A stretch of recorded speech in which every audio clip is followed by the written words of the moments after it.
I want to use the time that I have here to talk about a project that the Center for Human Rights at the University of Washington, which I direct, is spearheading in partnership with an organization for human rights in El Salvador. And I want to give just a general kind of an overview about this project.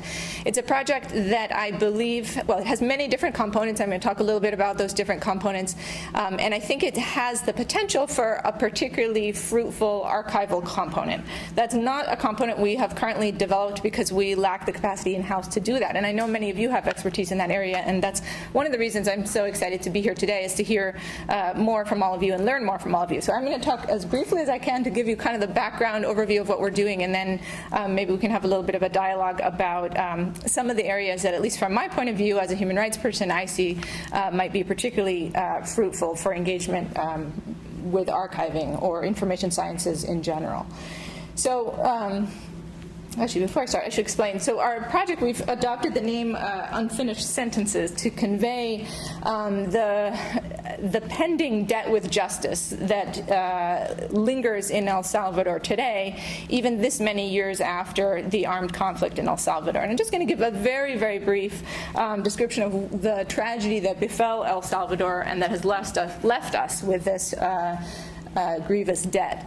And then I would like to actually share with you some of the voices and expressions of Salvadoran survivors of that conflict, because they can speak much more eloquently than I to the need for justice and engagement today with these issues. But why, in the Center for Human Rights that I direct, is very, very small. We have scarce resources. Why are we putting them to focus on this one small country, and why are we doing so now?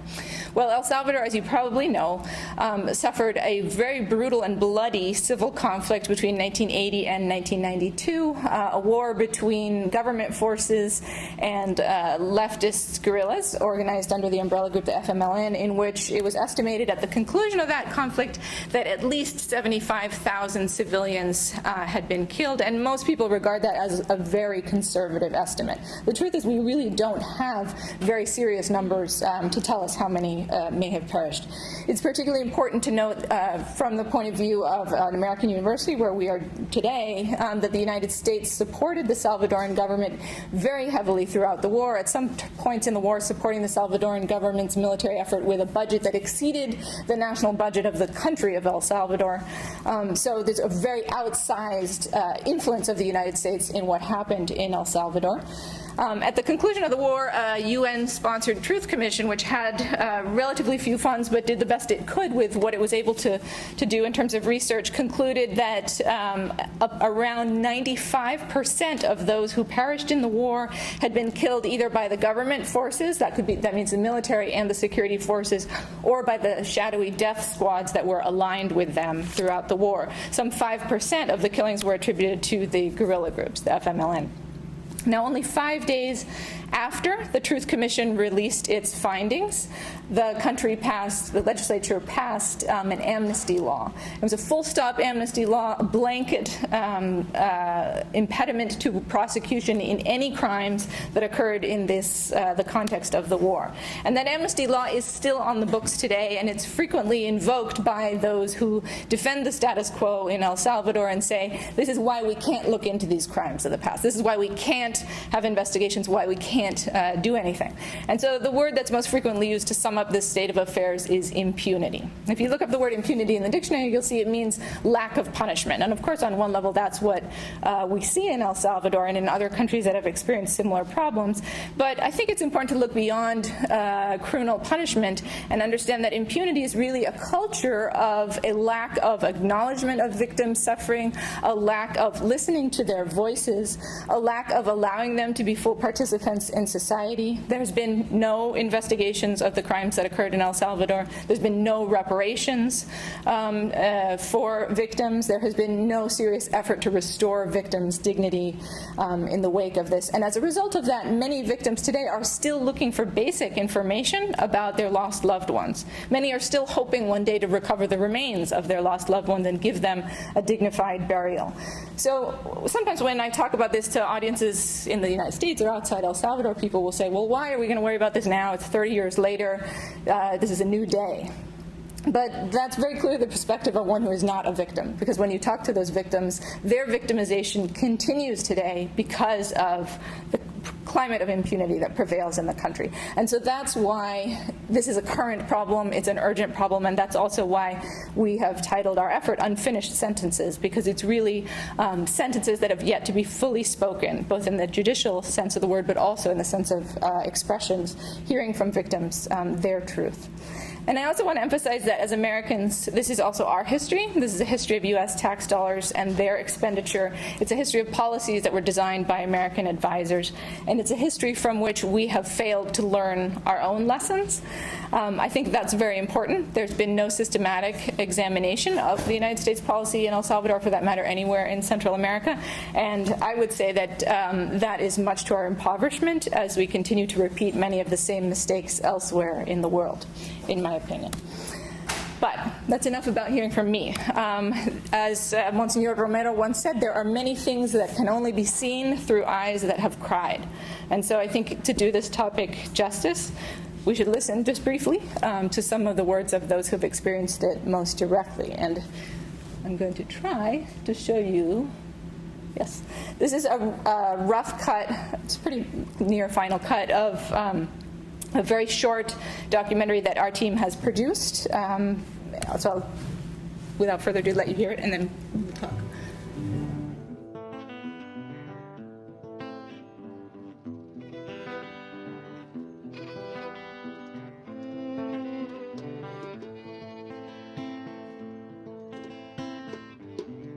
El 1 de abril de 1980, 8 días después de haber asesinado a Monseñor Romero, asesinaron a mi papá. Tenemos un desaparecido, que es mi padre. Y así como él, hay varios miles que también tuvieron esa mala suerte, ¿verdad? Constituimos el Comité de Presos Políticos del Penal de Santa Tecla. Se ha hablado de muchas cosas, ¿verdad? Masacres, asesinatos, pero de tortura no es un tema que está en discusión. Pues hicieron unas torturas con mi madre que yo digo que esto pues deben de ser enjuiciados, porque mataron a 2 mujeres, mi mamá y otra señora, que mataron a mi tío, mi otro hermano que murió en el 82, mis sobrinas, mis sobrinos, mis primos. Si yo hago un listado siempre para los días de los difuntos, me salen más de 40. Entonces, y estos hechos no pueden quedar en la impunidad. Tiene que haber justicia. Un acto de justicia para mí sería saber dónde está mi papá, qué hicieron con él, quiénes fueron los que lo desaparecieron, por qué lo hicieron, si él no les había hecho ningún daño. Queremos la verdad, no estamos interesados sencillamente en un decreto o pedir perdón. Bien bonito se escucha hablar cuando decretaron la ley de amnistía del perdón y el olvido. Es fácil decir para los que hicieron los hechos que hay que olvidarlos y que hay que perdonar al que los hizo. Pero tenemos que saber a quién vamos a perdonar y ellos tienen que saber reconocer qué es lo que hicieron, por qué lo hicieron y para qué lo hicieron.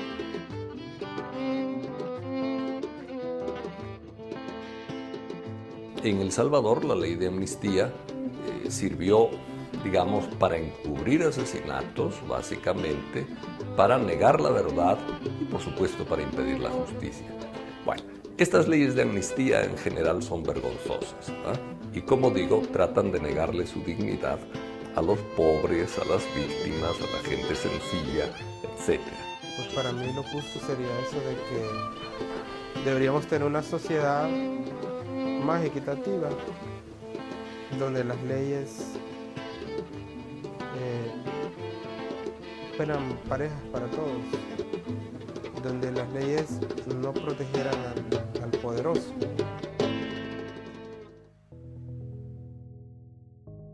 tenemos una generación que no conoce, incluso tiene adversión a la historia. Esto es muy grave para la sociedad salvadoreña o para cualquier sociedad en el mundo. No podemos nosotros condenarlos al olvido de estos seres queridos. Nosotros debemos construir un mundo diferente. La justicia no ha sido igual para todos.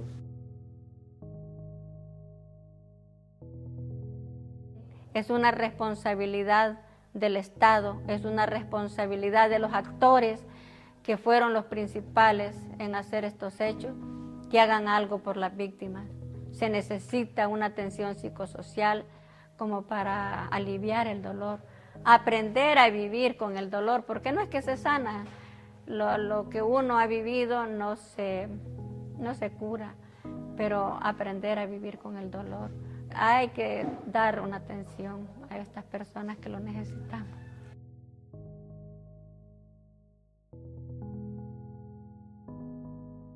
La justicia, al final, es devolver dignidad a las personas. Eso es justicia.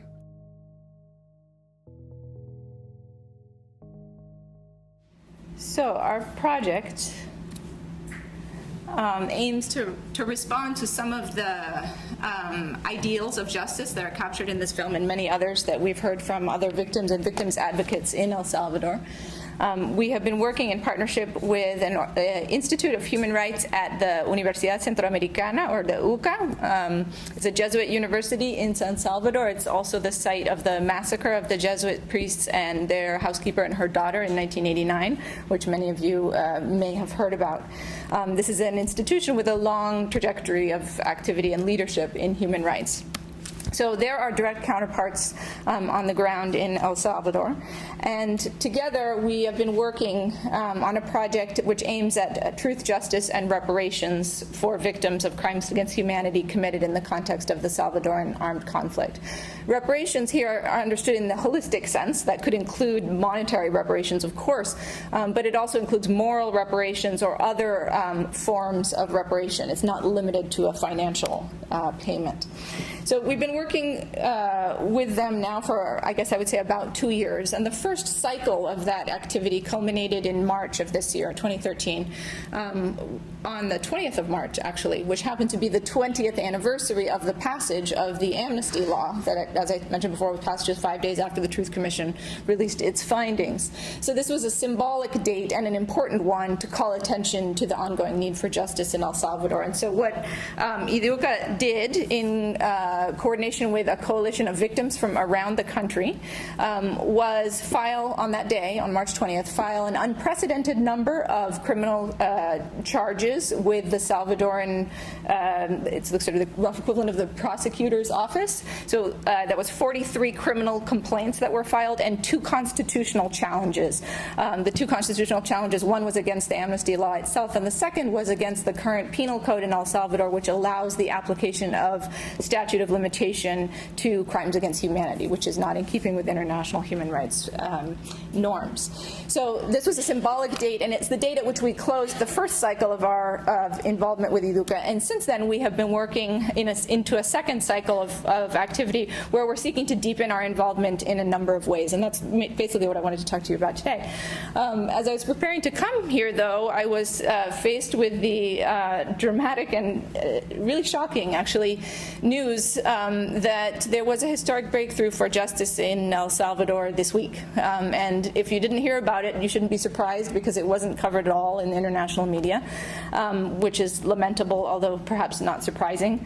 On Monday, the Salvadoran Attorney General's office released very quietly information saying that they were going to open investigations into the massacre of El Mozote, which is the most notorious of the many, many dozens of massacres that occurred in El Salvador in the context of the war, and potentially also into 32 other massacres that occurred in the context of the war.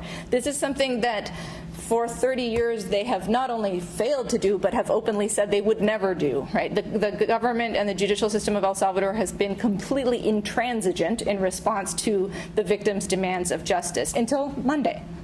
And of course, The statements on Monday were still statements. It remains to be seen whether those will be put into practice and how they will be put into practice. And there's a whole lot of work that has to happen to make those promises come true. But nonetheless, it's sort of I have the feeling that sort of the ground moved under my feet this week in terms of what we had been struggling for. We're still struggling for the same thing, but it's in a different environment if the Attorney General's office is truly going to open investigations. And so that matters, right? It matters hugely.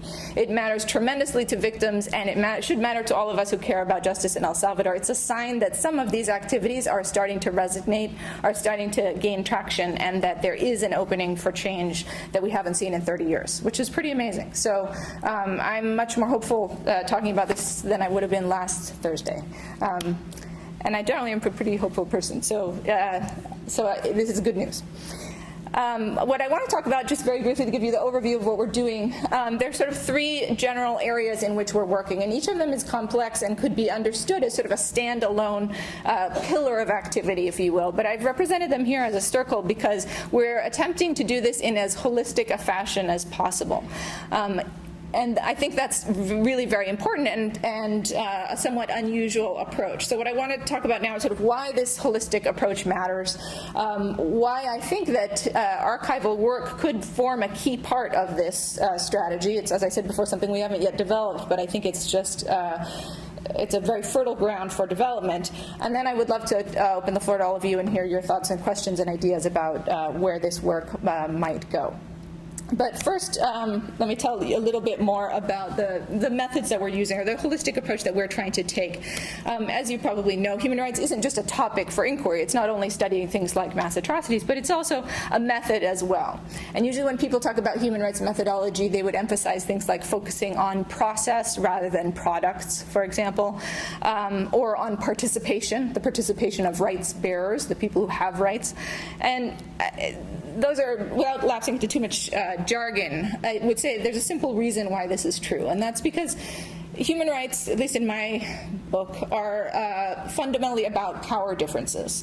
The reason that the tragedies happened in El Salvador had a lot to do with struggles over power, right? The armed insurgency arose when efforts to advance proposals for a different society, for reform through peaceful mechanisms, through the political process, were systematically shut down by the government, and people saw no other way to push for change other than armed insurgency.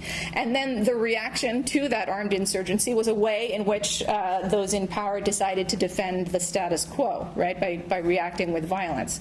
So while not everybody associated with the FMLN or everybody who was a victim of counterinsurgency in El Salvador was poor, many of them were, and many of those victims remain poor today. And so for change to happen, what needs to happen is that balance of power needs to be altered, right? Those victims who have been marginalized in society, their marginalization was partly what made it possible for their state to silence their claims, both during the time of the war and after, with such impunity. What needs to happen now is for the international community to weigh in support of human rights and in support of justice. And that's what I see fundamentally holding promise as altering that balance of power. Without that, I don't see much prospect for things changing. So that's really at the root of sort of the theory of change that we're using and that is kind of basic in human rights.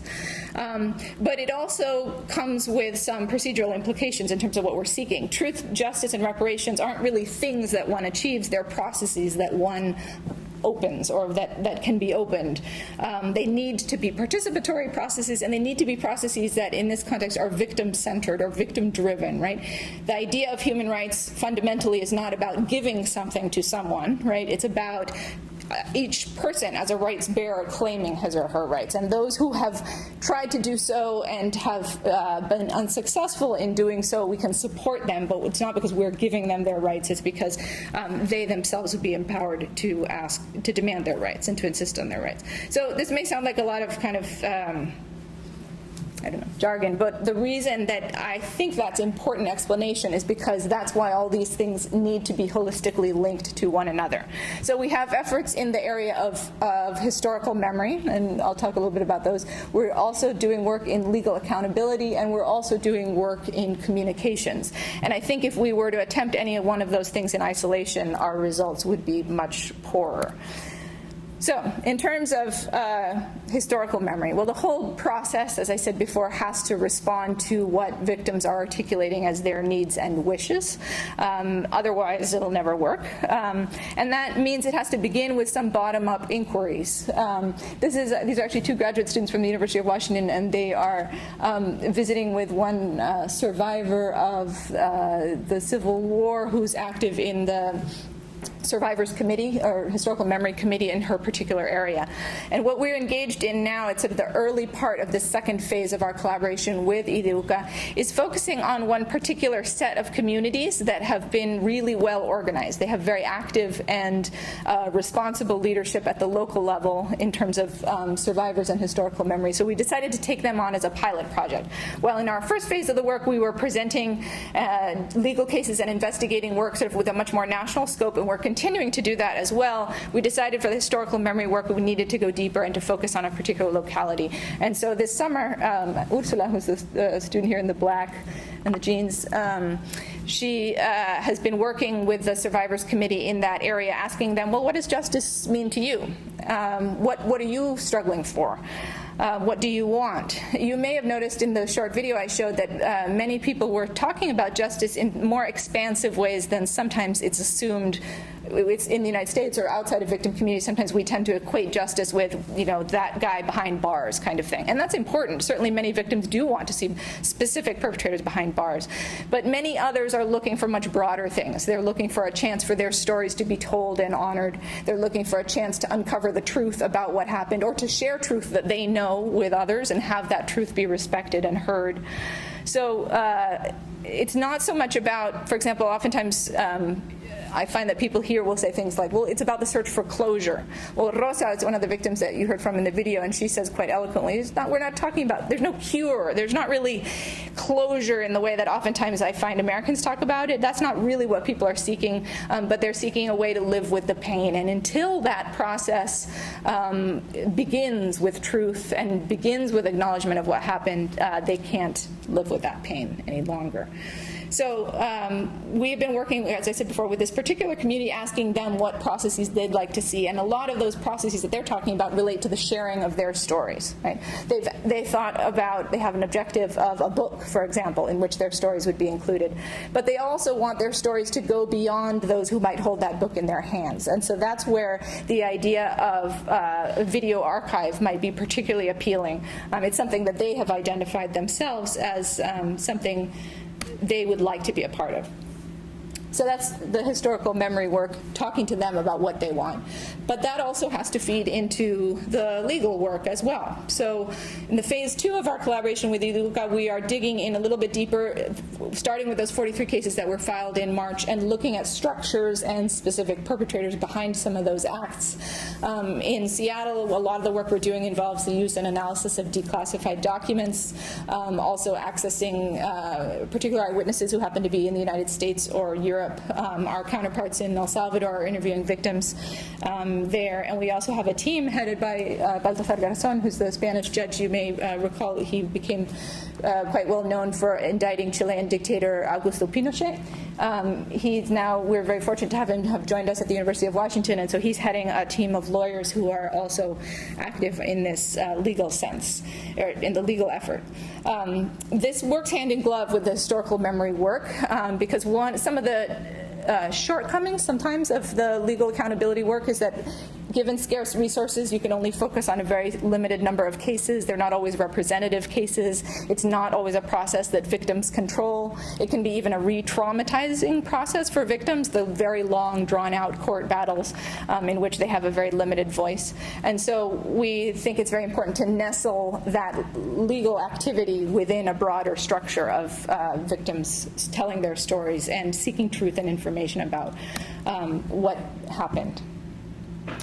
And then the third area in which we're working is a broader communication strategy to share with a broader audience, as broad an audience as we are able to engage, what we're doing. Not only what we're doing, but what so many other advocates of justice in El Salvador are doing.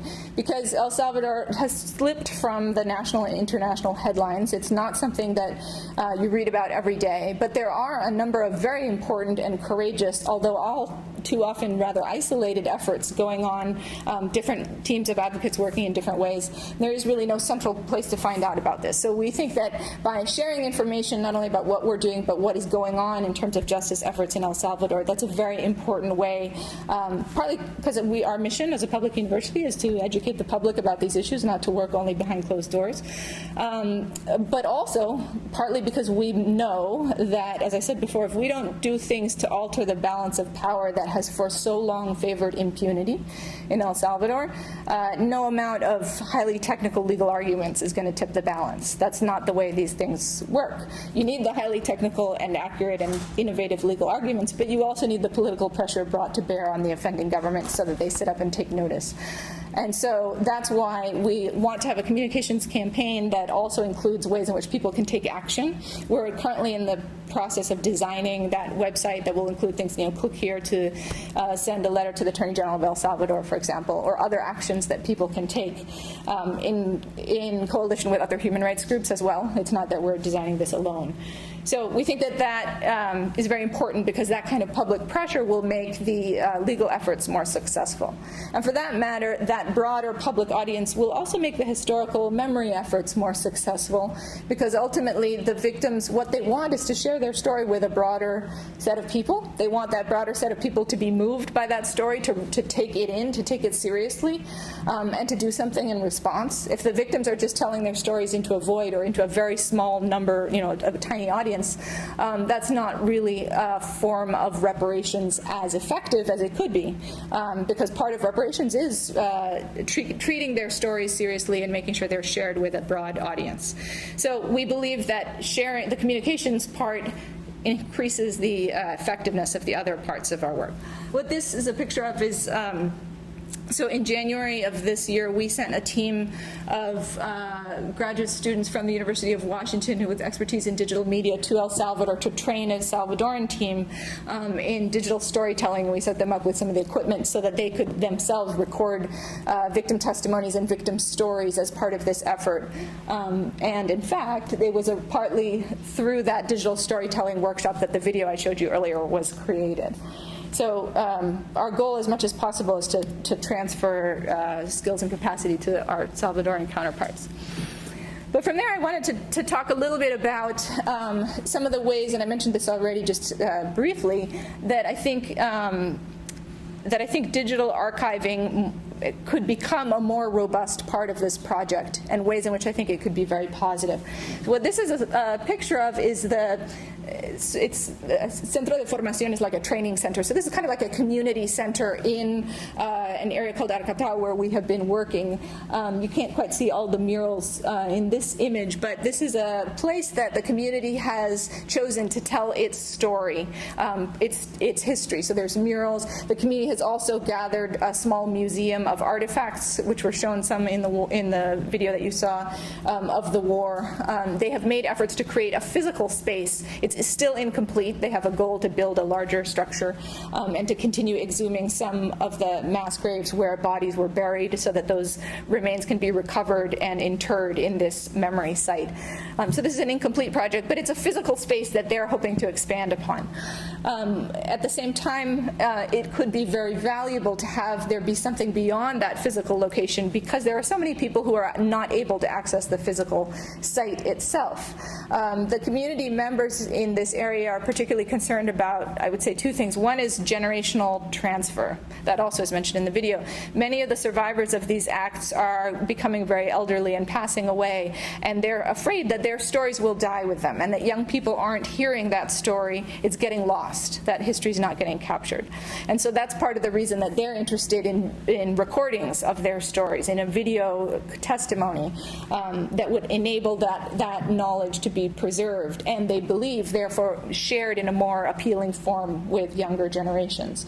But they're also concerned that there are so many Salvadorans who live outside of El Salvador as a result of the war itself and subsequent poverty and mass migration. Many, many Salvadorans are not in El Salvador anymore, and it's difficult for them to access some of the sites that this community and others like it have set up to create memory or to honor victims. This is a site in San Salvador. It's a monument to memory and truth. It has about 25,000 names inscribed on granite. Again, only a fraction of the total names. These are names taken from the Truth Commission report. This was all erected with private funds in a park in San Salvador. In other parts of San Salvador, there are monuments to the organizers of the death squads. Nonetheless, this is also a site that it's very difficult for many people to access. If you don't have the chance to go to El Salvador, you wouldn't have a chance to visit these spaces. And in fact, one thing that's quite interesting is that a few years ago in 2007, a group of people moved by that fact, the fact that people couldn't access this monument, which when it went up was a huge thing. Like I said, it was only made possible by private funds, so it took a lot of effort to get the money together to create the monument. When it went up, people said, finally, there's a space to remember our dead. And yet many people can't access it. So they made a really simple website. It's just like one of those WordPress blogs where they just put the names of these people. That's all. There's not any impressive graphics. There's not anything else. It's just simply names and dates. And they put that up in 2007, and it's still up today. Maybe I can even go to it. No, it's not letting me click on it. But what's impressive to me is that it has a comments section, and people from all over the world have written in response to that extraordinarily simple website saying, oh, I want to add the name of my uncle. He's not mentioned here. He died on this date. He was a carpenter. He did, just some simple things about him. Or if anybody has information about my sister, the last time I saw her was February 1982, and she was wearing a red dress, and she was taken out of the house in the middle of the night. Details that people remember. Some people still seeking information, some people seeking to honor the dead, some people seeking information about their own identity. There's more than one person who's written in there saying, I am now an adult, I was a child adopted from El Salvador during the war, I'm trying to find out where I came from and under what circumstances I was adopted into a foreign family. I could be related to some of the names here, does anybody know? Fortunately, there is a terrific organization in El Salvador that works exactly on that question. So the point I'm trying to make is that there is clearly a need out there. There are people out there who are finding through the web a limited way to connect with this history, and I think that that's a fertile area for further development. We're trying to think about doing it in a participatory way through our relationship with one particular community, but we hope that that could be a pilot enabling to show how a really full-bodied archive containing information about people's experiences could be useful, and that other communities could choose to emulate it as well. So that's just a very quick overview of our project, but I think maybe I will leave it there and see if you have questions or comments or ideas or criticisms or anything. I'm eager to hear it all.